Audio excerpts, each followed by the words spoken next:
கேள்வி பார்வையாளருக்கு வணக்கம். இன்றைய நேர்காணலில் நாம் சந்திக்க இருக்கும் சிறப்பு விருந்தினர் விசிக வழக்கறிஞர் காயல் அகமது சாயிப் அவர்கள். சார் வணக்கம். வணக்கம். சமீபத்தில தமிழ்நாட்டில இந்த போதைப் பொருள், அதாவது உயர் ரக போதை என்பது மிகவும் ஒரு அச்சுறுத்தக்கூடிய ஒரு சூழல் இருக்கிறது. முன்னணி நடிகரா இருக்கக்கூடிய ஸ்ரீகாந்த், ஸ்ரீகிருஷ்ணா போன்ற பல்வேறு நடிகர்கள் எல்லாம் இதுல சிக்கி கைதாயிருக்கிறாங்க. முதல்ல இந்த போதைப் பொருள் இந்த விவகாரத்த நம்ம எப்படி சார் பார்க்கலாம்? ஆக்சுவலா போதைப் பொருள் தமிழ்நாட்டுல மிக அதிக அளவில் புழக்கம் இருந்து கொண்டிருக்கிறது என்று அரசியல் ரீதியான குற்றச்சாட்டு ஒருபுறம் இருக்க, நாம எதிர்பார்க்க முடியாத அளவுக்கு பள்ளி, கல்லூரி மாணவர்கள் மத்தியில, இளைஞர்கள் மத்தியில இந்த கஞ்சா போன்ற போதைப் பொருட்கள் இருக்கிறது. நடமாட்டம் அதிகரித்திருக்கிறது. இதற்கும் அரசியலுடைய குற்றச்சாட்டுக்கும் சம்பந்தம் இல்லை என்று எடுத்துக்கொண்டாலும், தற்போது இருக்கக்கூடிய கால சூழலில ஆம், இந்த குற்றச்சாட்டு உண்மைதான். தமிழ்நாட்டுல போதை பழக்கம் இருக்கு. நீக்கமரம் நிறைந்திருக்கிறது. நாம் தெரிந்தோ தெரியாமலோ, அறிந்தோ அறியாமலோ நம்ம வீட்டு பிள்ளைகள் கூட அந்த போதைப் பொருட்களுக்கு அடிமையாகி விடுவார்களோ என்று அஞ்சக்கூடிய அளவுக்கு இன்றைக்கு பரவலாக்கப்பட்டிருக்கிறது. இது தடை செய்யப்பட வேண்டும். ஒன்றிய அரசும் மாநில அரசுகளும், அந்தந்த மாநிலங்கள்ல மாநில அரசும் ஒன்றிய அரசும் இதை சிறப்பு கவனம் செலுத்த வேண்டும். குறிப்பா தமிழ்நாட்டுல நம்முடைய திராவிட மாடல் அரசு தளபதி ஸ்டாலின் அவர்கள் இதை ஒரு சேலஞ்சா எடுத்துக்கொள்ளணும். குறிப்பா எதிர்க்கட்சிகள் திமுக அரசு மீது குற்றச்சாட்டு வைக்கக்கூடியதுல மிக பிரதானமான முதன்மையான குற்றச்சாட்டு இந்த போதை மருந்தை சரியா என்ன செய்ய மாட்டேங்கிறாங்க, கட்டுப்படுத்த மாட்டேங்கிறாங்க அப்படிங்கிற குற்றச்சாட்டு இருக்கிறது. அந்த வகையில பாத்தீங்கன்னா இதுல அரசியல் சாயம் பூச தேவையில்லை. திமுக, அதிமுக, காங்கிரஸ், கம்யூனிஸ்ட் பூச தேவையில்லை. ஆனா அதே நேரத்துல பாஜக காரங்க தொடர்ச்சி அண்ணாமலை போன்றவர்கள் இந்த திமுக அரசை குற்றம் சாட்டுவதற்காகவே என்ன செஞ்சுட்டு இருக்காங்க, இந்த போதை மேட்டரை கையில எடுத்துக்கிட்டு இருக்காங்க. ஆனா இப்ப நீங்க கேட்கிற கேள்வியை பாத்தீங்கன்னா, இப்போ சமீபத்துல நிகழ்வுகள் பாஜக காரங்களே சம்பந்தப்பட்டிருக்காங்க. இந்த போதை கொக்கைன் போன்ற மிகப்பெரிய இந்த போதை மேட்டர்ல நிறைய சினிமா நடிகர் நடிகை சம்பந்தப்பட்டிருக்காங்க. அதனுடைய வீழ்ச்சி எது வரைக்கும் போகுதுன்னு சொன்னால் பாஜகவுடைய நிர்வாகிகள் நீண்டு போய்கிட்டு இருக்குது என்பது அதிர்ச்சி தகவலை நான் பாக்குறேன். இன்றைய தினம் பார்த்தா கூட வினோத் பி செல்வம் மீதான அந்த குற்றச்சாட்டு அடுக்கடுக்கா வந்தது. அதை அவர் மறுத்து இருக்கிறாரு. பல்வேறு பேட்டிகள் கூட கொடுத்துருக்காங்க. அதிமுக ஐடிவிங்கை சேர்ந்த பிரசாந்த் அவர்கள் கூட கைது செய்யப்பட்டிருக்காங்க. இந்த 2 சம்பவத்தை மையப்படுத்தி நீங்க சொல்றீங்களா? ஆக்சுவலா இந்த விஷயத்துல ஓப்பனாவே சொல்லுவோமே, இந்த கேஸ நம்ம ஸ்டடி பண்ணும்போது தமிழ்நாடு காவல்துறை மிக சிறப்பாக செயல்பட்டு கொண்டு இருக்கிறது. எனக்கு தெரிஞ்சு ஒரு 10 பேர் வரைக்கும் அவன் என்ன செஞ்சாங்க, கைது பண்ணிட்டாங்க. அதுல முக்கியமா நடிகர் கிருஷ்ணா, அப்புறம் கெவின் அப்படிங்கிறவரு, நடிகர் ஸ்ரீகாந்த் ஏற்கனவே ரிமாண்ட்ல இருக்காரு. அது போல பிரதீப், நீங்க சொன்ன அந்த ஐடிவிங், ஏடிஎம்கே ஐடிவிங் பிரதீப், அது போல வினோத் பி செல்வம். வினோத் பி செல்வம் பிஜேபி உடைய மாநில நிர்வாகியாக இருக்கிறார். அவர் காவல்துறையுடைய கிடுக்கு குடியில இருக்கிறாரு. அவர் சொல்லிட்டாரு, எனக்கும் அந்த பிரதீப்புக்கும் சம்பந்தம் இல்லை. நான் கல்லூரி நண்பர்கள், 7 வருஷத்துக்கு முன்னாடி நான் அவரோட பழகிருக்கிறேன்ங்கிற மாதிரி சொல்லி அவர் என்ன செஞ்சிருக்காரு, அவர் விடுபட்டிருக்கிறாரா, விலக்கி வைக்கப்பட்டிருக்காரா தெரியல. பட் ஸ்டில் போலீஸ் உடைய கஸ்டடியில இருக்காரு அவர். அது போல ராஜேந்திர சேதுபதி, அஜித் வாண்டையார், தனசேகரன், பிரசாந்த், இந்த மாதிரி ஆட்கள்லாம் கைது செய்யப்பட்டிருக்கிறார்கள். இப்போ கேஸு பிரசாந்துக்கு நடிகர் கிருஷ்ணா, நடிகர் ஸ்ரீகாந்த் ஜூலை 10ஆம் தேதி வரை நீதிமன்ற காவல் கொடுக்கப்பட்டிருக்கிறது. இவர்கள்லாம் எதை பயன்படுத்துறாங்கன்னா கொக்கைன் சொல்லக்கூடிய போதை மருந்தை பயன்படுத்திருக்கிறார்கள். இந்த கொக்கைன் எங்க பிடிபடுது, நடிகர் கிருஷ்ணாவை விசாரிக்கும் பொழுது கெவின் அப்படிங்கிறவன்ட்ட வீட்டுல போய் பார்க்கும்போது மூட்டை மூட்டையா இருக்கு. கஞ்சா பிடிபட்டிருக்கிறது, கொக்கைன் பிடிபட்டிருக்கிறது. மெத்தப்பட்ட பையனை காவல்துறை கைப்பற்றிருக்கிறார்கள். ஓசி பேப்பரா அப்படி என்ன நமக்கு தெரியல. ஓசி பேப்பர் மாதிரி ஏதோ பேப்பர் மாதிரி இருக்கும் போல தெரியுது. அது போன்ற ஒரு போதை வஸ்துக்களை கைப்பற்றிருக்கிறாங்க. அந்த கெவின் அப்படிங்கிறவனை கைது செய்யும் போது லட்சக்கணக்கான ரூபாயை என்ன செஞ்சிருக்காங்க, காவல்துறை பறிமுதல் செய்திருக்கிறார்கள். அப்ப அந்த கெவின் கொடுத்த அந்த இன்ஃபர்மேஷன்ல தான் நடிகர் கிருஷ்ணாவுடைய மொபைல் போனை ரெக்கவர் பண்ணும்போது வாட்ஸ்அப் குரூப் வைத்து என்ன செஞ்சிருக்காங்க, இதை சேல்ஸ் பண்ணிருக்கிறாங்க. எந்த அளவுக்கு நடிகர் ஸ்ரீகாந்த் எந்த அளவுக்கு அவர் போதைக்கு அடிமைப்படுத்தப்பட்டிருக்காருன்னா, அவர் சம்பளம் ஒரு 15 லட்ச ரூபாய் சம்பளம் வாங்கலான்னு வைங்க, ஒரு 7 லட்ச ரூபாய் சம்பளம் கொடுக்கறது. மீதி 8 லட்ச ரூபாய்க்கு என்ன பண்றது வந்து போதையை கொடுத்துருது, கொக்கைனை கொடுத்துருது. அவர் போதைக்கு வந்து அந்த அளவுக்கு அவங்களை அடிமைப்படுத்தியிருக்கிறார்கள். ஒட்டுமொத்தமாக அந்த சினிமா துறையே நல்லவர்கள் நிறைய இருக்கிறாங்க. ப்ரொடியூசர்ஸ், டைரக்டர்ஸ், ஒழுக்கமான சினிமா நடிகர்கள் எல்லாம் இருக்கத்தான் செய்கிறார்கள். ஆனால் அசிங்க கெட்டவங்க, இந்த மாதிரி போதையில வந்து போகக்கூடியவங்க, விபச்சாரத்துல போகக்கூடியவங்க இப்ப பெருகி விட்டார்களோ, பாலிவுட் கலாச்சாரம் தமிழ்நாட்டுக்குள்ளே வந்து விட்டதோ என்று நினைக்க தோணுகிறது. மிகவும் அதிர்ச்சியா இருக்கு. வெளியே வந்திருக்கிறது நடிகர் ஸ்ரீகாந்த், கிருஷ்ணா போன்ற மிகவும் பிரபலம் இல்லாத நடிகர்கள் தான் வெளியே வந்திருக்காங்க. அவருடைய கேஸே இவ்வளவு டஃப்பா இருக்கிறது. பிரபலமான நடிகர்கள்லாம் வெளியே வருவாங்க போல தெரிகிறது. இன்றைக்கு கூட காவல்துறை நம்ம பேட்டி கொடுத்து கொண்டிருக்கும் போது, காவல்துறை வந்து மச்சான்ஸ் மறந்துடாதீங்க அப்படின்னு சொல்லக்கூடிய ஒரு தமிழ் நடிகைய அழைத்து கொண்டு இப்ப விசாரணை வளையத்துல அந்த நடிகை இருக்கிறார். இந்த தகவல் நமக்கு வருகிறது. மிக மோசமா இருக்கு. இந்த பிரதீப் குமார்னு சொல்றீங்கல்ல, பிரதீப், அவருக்கும் அந்த வினோஜ் பி செல்வம் இந்த பாஜக ரொம்ப டைப். இந்த பிரதீப் தான் வந்து கன்சூமர், அதாவது பர்ச்சேசர். பெங்களூர்ல போய் ஹோல்சேல் மார்க்கெட்ல அந்த கொக்கைனை வாங்கிட்டு வந்திருக்காரு. டைரக்டாவே அந்த கிருஷ்ணாவுக்கும் ஸ்ரீகாந்துக்கும் என்ன செஞ்சிருக்காரு, கொடுத்திருக்கிறார். இந்த வினோஜ் பி செல்வம் இருக்காருல்ல, ஏற்கனவே அவர் மீது பல குற்றச்சாட்டுகள் இருக்கிறது. பாஜகவுல அண்ணாமலை ஆர்மியில மிக முக்கியமான நபர் அவர். அவர் தான் காயத்ரி ரகுராமுடைய மேட்டர்ல ட்ரக்ஸ் பயன்படுத்தினாரு, வீடியோ ரெக்கார்டு பண்ணாரு என்கிற குற்றச்சாட்டுக்கெல்லாம் உள்ளானவர் வந்து ஃபர்ஸ்ட் வந்து மனோஜ் பி செல்வன் தான். இன்றைக்கு அவர் சொல்றாரு எனக்கு அதுக்கு சம்மந்தம் இல்லை என்று அவர் சொல்லியிருக்கிறார். காவல்துறை விசாரணை நடத்தி கொண்டிருக்கிறது. இதற்கு பின்னால் பாஜகவுடைய ஹப் இருக்கிறதோ, இந்த ஹனி டிராப்னு சொல்றாங்களே அந்த சப்ஜெக்ட் இருக்கிறதோ, அதனால்தான் வந்து பாஜகவுடைய மோடி மீடியாக்கள் இத ஊதி பெருசாக்க தேவையில்லை, உண்மையிலேயே சொல்லவில்லையே அடிய. இன்றைக்கு வந்து ஒரு திமுக சம்பந்தப்பட்ட நிர்வாகி இதுல மாட்டிருந்தா என்ன ஆயிருக்கும்? பாலிமர் டிவி வந்து தலைப்புச் செய்தியிலே போட்டிருப்பார்கள். தந்தி டிவி வந்து ஹெட்லைன்ஸ் பரபரப்பு நியூஸாக வெளியிட்டிருப்பார்கள். திமுக அரசுதான் வந்து இதுக்கு எல்லாம் முக்கிய காரணம் என்று சொல்லியிருப்பார்கள். முதல்வர் ஸ்டாலினுடைய ஆசையோடு தான் இந்த எல்லா வந்து கொக்கைன்னு வந்து இது செய்யப்பட்டது, தமிழ்நாட்டுல வந்து பரிமாறப்பட்டிருக்கு என்று சொல்லியிருப்பார்கள். அப்படிதான் சொன்னாங்க. சாதிக் ஏதோ சாதிக் பாஸ்தாவா அவர் ஆள் மாட்டினார்ல, ஜாஃபர் சாதிக் மேட்டர்ல அப்படிதான் சொன்னாங்க. திமுகவை சேர்ந்தவர் இவர் வந்து ஸ்டாலினுக்கு நெருக்கமானவன்லாம் சொன்னாங்க. அவ்வளவு உதயநிதிக்கே நெருக்கமானவங்க உதயநிதி தான் சப்ளை பண்ண சொன்னான்ற லெவலுக்கு பேசினாங்க.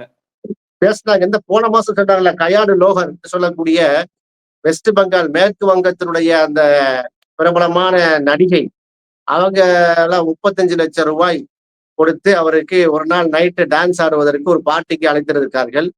அதுல கைது செய்யப்பட்டவர் ரித்தீஷா ஏதோ ஒரு பேரு, அவருக்கும் உதயநிதி ஸ்டாலினுக்கு லிங்க் இருக்கிறது அப்படிலாம் சொல்லி திசை திருப்புறார்கள். அப்ப போதை மேட்டரை பொறுத்த வரைக்கும் இதெல்லாம் அரசியல் சாயம் பூசிக்கொண்டு எதிர்கட்சிகள் எதிரி கட்சிகளாக செயல்பட்டு கொண்டிருக்கிறது. ஆனா இந்த விஷயத்துல நடிகர் ஸ்ரீகாந்த், நடிகர் கிருஷ்ணா மேட்டர்ல கைது செய்யப்பட்டிருக்கூடிய ஆட்கள், புலன் விசாரணைக்குள்ள வந்த ஆட்கள் எல்லாம் பார்க்கும்போது முழுக்க சங்கியா இருக்கிறாங்க, பாஜக தொடர்புல இருக்கிறாங்க.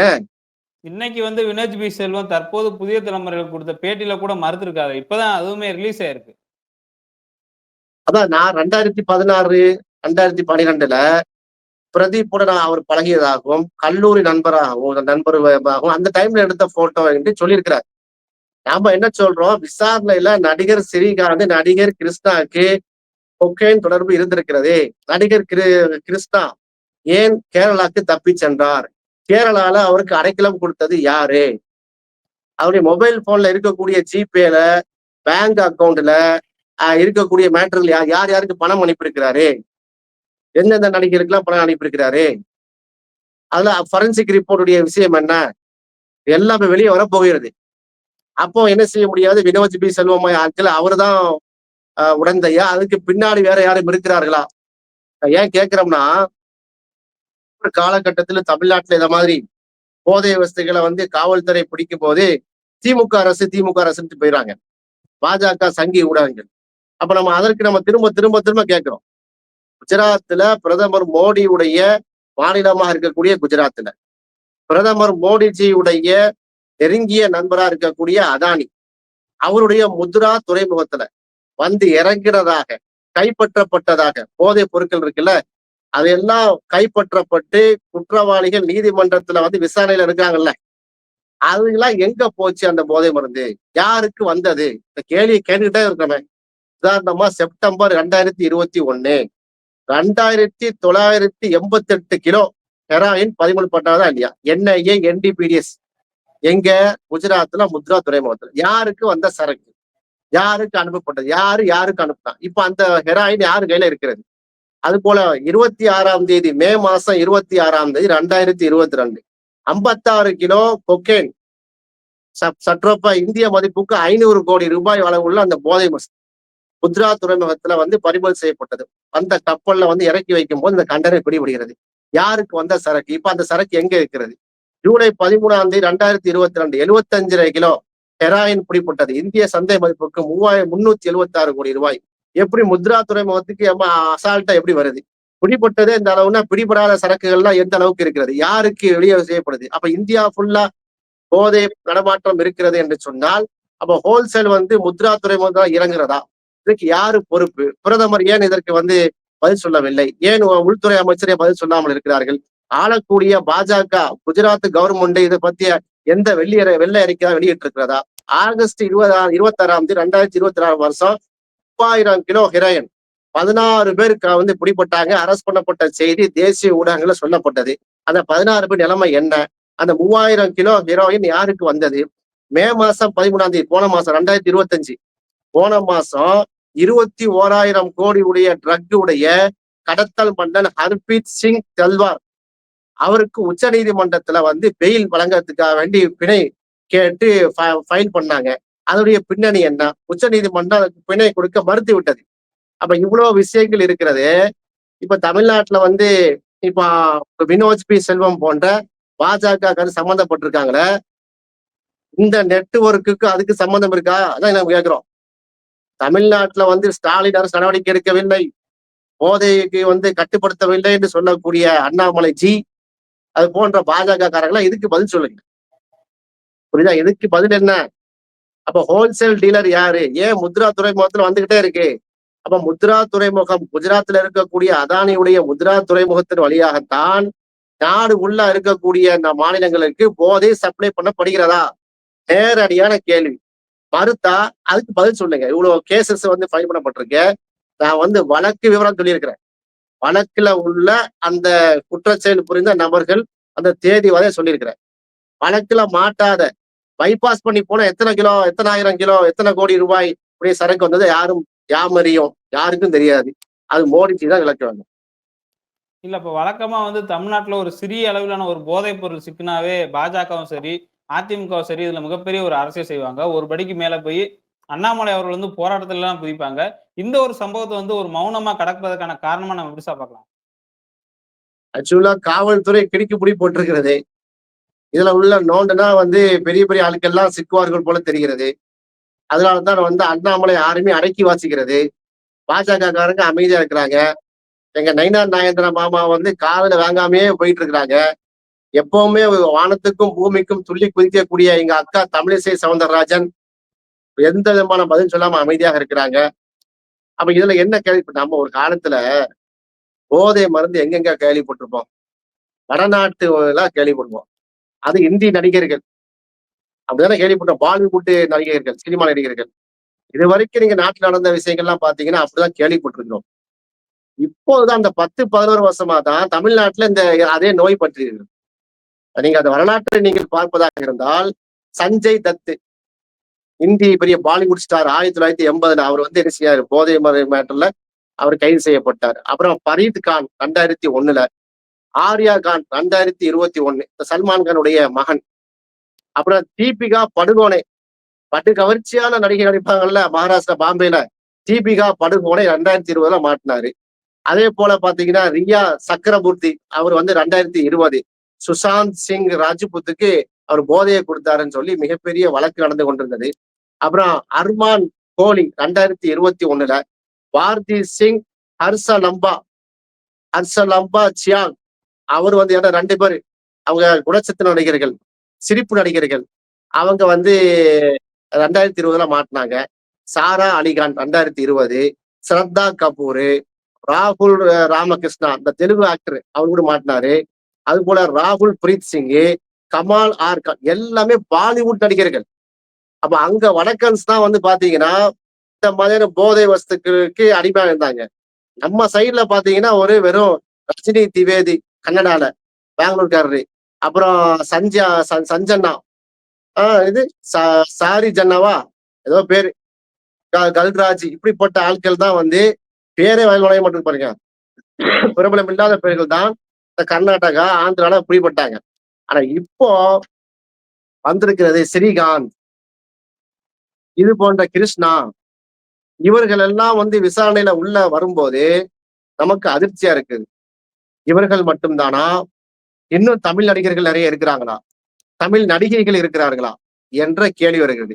அதனால இவருடைய பின்புலமும் பாஜகவுடைய தொடர்பு இருப்பதாக அறியப்படுவதால, நீங்க கேள்வி கேட்ட மாதிரி பாஜக காரங்க நவ துவாரங்களையும் பொத்திக் கொண்டிருக்கிறார்கள். இதே வந்து திமுக சார்பான ஆட்களா இருந்தான்னு வைங்க, வேற ஏதாவது கட்சிக்காரங்க இருந்தானா, இன்னைக்கு வானத்துக்கு பூமிக்கு தொழிட்டா பார்த்தீர்களா, ஸ்டாலின் பதவி விலக வேண்டும் என்று சொல்வார்கள். நாம அந்த அரசியலுக்குள்ள போகவில்லை.